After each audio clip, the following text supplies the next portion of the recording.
The deadline is already around the corner, so we need to wrap up this project quickly and make sure everything is accurate before submission. I understand, but I think I bit off more than I can chew. And now, I'm racing against the clock to finish my report and fix my mistakes. I was really slow wonder with paperwork work this week. But I'm trying not to feel behind. So I'm breaking down my tasks step by step.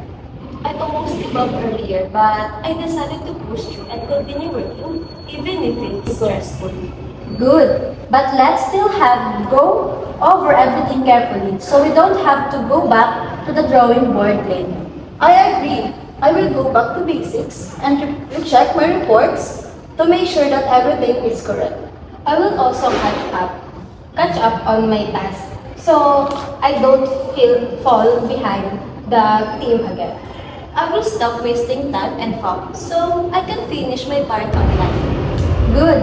If we stick to the plan, we can get through this without any major problem.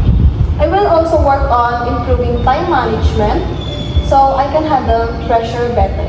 I will sort out my error before submission so everything is ready.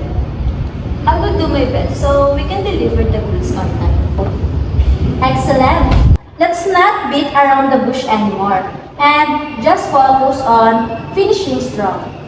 Understood. I will stay focused so I don't fall behind again. I will double check everything so we can avoid mistake. Don't worry, I will pull through and complete my task properly. Good. Now, let's wrap up everything and submit the project on time. Is there any suggestion or question? If not, then thank you. Thank you. Thank you po.